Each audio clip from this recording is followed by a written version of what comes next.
बच्चों, आज हम लोग 11th क्लास की फिजिक्स में द्रव्य के तापीय गुण का लेक्चर नंबर 8 पढ़ने जा रहे हैं और आज हम लोग पढ़ेंगे ऊष्माधारता यानी थर्मल कैपेसिटी के बारे में।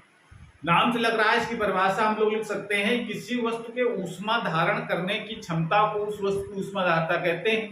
परिभाषा लिख सकते हैं ये भी, लेकिन जब उसका मान पूछा जाता है ऊष्माधारता बताइए इस वस्तु कितनी है, उसका मान कैसे ज्ञात करते हैं, तो इसके लिए हम लोग दो तरीके से परिभाषित करते हैं। ज्यादातर बुकों में आपको मिलेगा कि किसी वस्तु का ताप 1 डिग्री सेंटीग्रेड बढ़ाने के लिए जितनी ऊष्मा की आवश्यकता होती है, यानी किसी वस्तु का ताप 1 डिग्री बढ़ाना है तो जितनी ऊष्मा की आवश्यकता होगी उसे उस वस्तु की ऊष्माधारता कहेंगे। दूसरे तरीके की परिभाषा हम लोग ये भी लिखते हैं कि जरूरी है कि ताप बढ़ाने से जितनी ऊष्मा दी जाए उसको ऊष्माधारता कहेंगे। किसी वस्तु का ताप अगर घटाना है तो जब घटाएगा तो क्या होगा, उस वस्तु की ऊष्मा हमको निकालनी पड़ेगी, यानी वस्तु क्या करेगी, उस वस्तु से ऊष्मा उत्सर्जित होगी। तो अगर उसका ताप 1 डिग्री से कम करना है तो उस वस्तु से वो वस्तु जितनी ऊष्मा उत्सर्जित करती है उसे भी उस वस्तु की ऊष्माधारता कहते हैं। तो चाहे अवशोषित के लिए लिखो चाहे उत्सर्जित के लिए लिखो, परिभाषा दोनों को सेम है।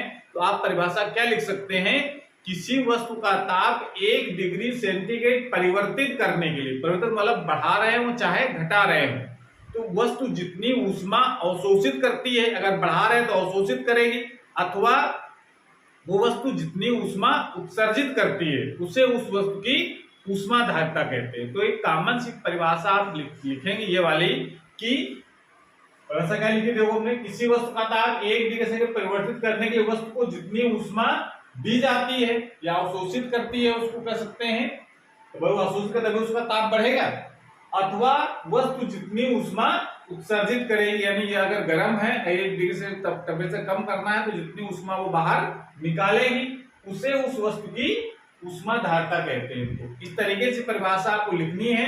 ज्यादातर आपको बुकों में परिभाषा मिलेगी, किसी वस्तु का ताप 1 डिग्री सेंटीग्रेड बढ़ाने के लिए उस वस्तु को जितनी ऊष्मा दी जाती है उसे उस वस्तु की ऊष्माधारता कहते हैं। परिभाषा बिल्कुल सही है, लेकिन ये भी परिभाषा एकदम सही है कि किसी वस्तु का ताप 1 डिग्री से कम करने के लिए जितनी ऊष्मा उस वस्तु से निकालनी पड़ती है उत्सर्जित होती है उसे उस वस्तु की ऊष्माधारता कहते हैं। तो आप कॉमन से एक परिभाषा याद रखना है आपको, और इसका सिंबल क्या लिखना है, एस, कैपिटल एस से इसको प्रदर्शित करते हैं। अगर मान निकालना हो तो क्या करते हैं, जैसे हमने किसी वस्तु का ताप, परिभाषा तो 1 डिग्री सेंटीग्रेड बढ़ाने के लिए, लेकिन जब किसी वस्तु का ऊष्माधारता निकालनी हो तो हम लोग कैसे निकालेंगे कि अगर किसी वस्तु का टेम्परेचर हम डेल्टा टी डिग्री सेंटीग्रेड बढ़ाएं और देखें उसको हमने कितनी ऊष्मा दी है, तो जितनी ऊष्मा दी गई है और जितना हमने टेम्परेचर बढ़ाया उसका अनुपात वो उस वस्तु की ऊष्माधारता कहलाती है। तो मतलब क्या लिखेंगे, जब सूत्र लिखा जाएगा, यदि किसी वस्तु का ताप 1 डिग्री सेंटीग्रेड परिवर्तित करने के लिए, सॉरी यहाँ पर 1 नहीं है, यहाँ पर है डेल्टा टी डिग्री सेंटीग्रेड परिवर्तित करने के लिए आवश्यक, परिवर्तित करना मतलब बढ़ाना है या घटाना है, आवश्यक अथवा उत्सर्जित ऊष्मा की मात्रा अगर Q हो तो उस वस्तु की ऊष्माधारता S equal to Q upon delta T लिखा जाएगा। तो इस सूत्र से परिभाषा लिखी गई है इसकी, डेल्टा T का मान अगर 1 डिग्री सेंटीग्रेड हो तो S का मान Q के बराबर हो जाता है, ठीक है ना। तो ये इसका मेन परिभाषा, जिसका ये फार्मूला बन जाता है। अब जरा इसके इस फार्मूले को याद रखना है, आगे जरूरत भी है कि अगर ऊष्माधारता निकालनी है तो जितनी ऊष्मा दी गई, जितना ताप बढ़ा है, उन दोनों को अनुपात बना लीजिए, यानी Q अपॉन डेल्टा T कर दीजिए, ठीक है ना। अब इस सूत्र से इसका मात्रक क्या हो जाएगा, तो मात्रक, इसकी विमा, ये सब तो हम लोग जानते हैं। तो ऊष्माधारिता सूत्र बताओ, इसका मात्रक क्या बनेगा, ऊष्माधारिता का मात्रक। अब इसके मात्रक इसके बहुत सारे हो सकते हैं, लेकिन एसआई मात्रक पहले हम लोग बात करेंगे। ऊष्माधारिता का मात्रक एसआई पद्धति में, एसआई पद्धति में, अब एसआई पद्धति बात करेंगे तो उसमें ऊष्मा का मात्रक एसआई पद्धति लिखना है, ताप का मात्रक एसआई पद्धति लिखना है। तो ऊष्मा मात्रक, ऊष्मा क्या है, ऊर्जा है, ऊर्जा का मात्रक एसआई पद्धति क्या होता है, जूल। तो जूल प्रति ताप को, ताप का मात्रक सेल्सियस भी होता है, केल्विन भी होता है, फारेनहाइट होता है, लेकिन जब एसआई की बात करें ताप उसमें नापा जाएगा केल्विन। तो जूल प्रति केल्विन, होता है। ये बात आपको ध्यान रखनी, जब भी एसआई पद्धति मात्रक पूछा जाए तो जूल प्रति केल्विन ही बताना है। इसके अन्य मात्रक और हो सकते हैं जो ऊष्मा को हम लोग दूसरे मात्रकों में नापते हैं। तो ऊष्माधारिता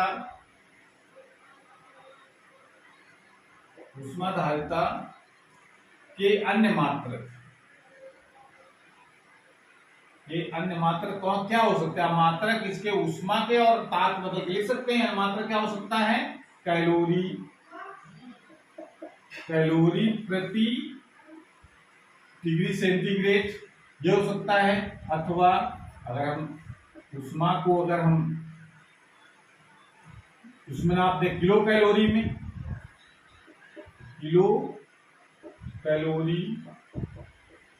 प्रति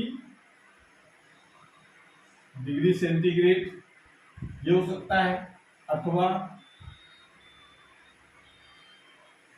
इसका मात्रा ये भी लिख सकते हैं, अथवा जूल तो लिख दिया, ताप को सेल्सियस में जूल प्रति डिग्री सेंटीग्रेड ये भी हो सकता है, ठीक है ना। अथवा और मात्रा इसके हो सकते हैं, अथवा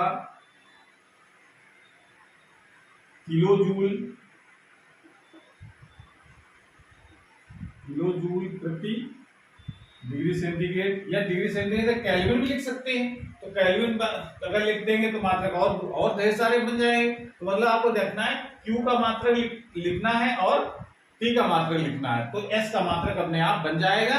लेकिन SI पद्धति मात्रक आपको जूल प्रति केल्विन ही लिखना है, ठीक है ना। ये तो बात हो गई हमारी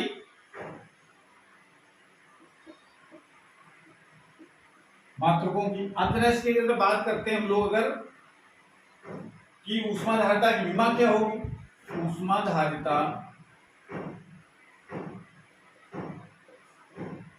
का विमी सूत्र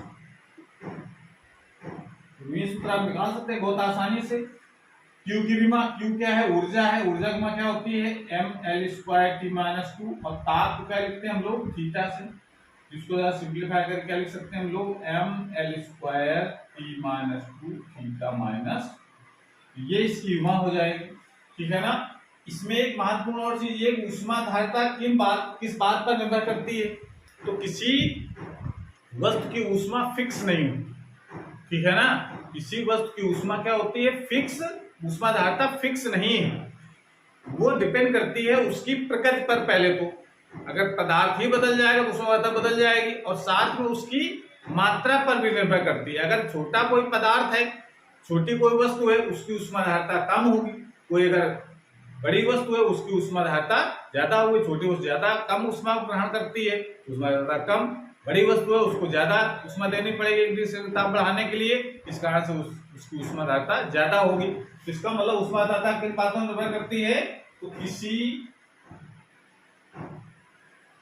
वस्तु की ऊष्माधारिता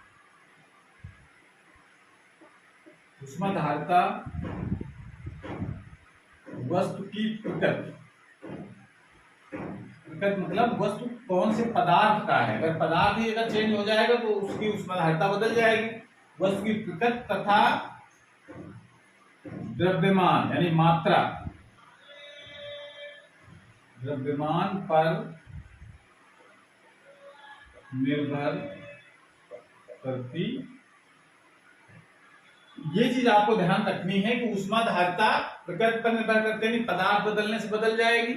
लोहे की अलग होगी ऊष्माधारिता, तांबे की अलग होगी, ठीक है ना, एल्युमिनियम की अलग होगी, तो ऐसे अलग होगी। और साथ में अगर मान लोहे के दो टुकड़े आपको दिए जाएं, एक का द्रव्यमान कम हो, एक का ज्यादा हो, तो लोहा ही दोनों में है, लेकिन मात्रा अलग अलग है। जो कम द्रव्यमान जिसका होगा उसकी ऊष्माधारिता कम होगी, जिसका ज्यादा द्रव्यमान होगा उसकी ऊष्माधारिता ज्यादा होगी।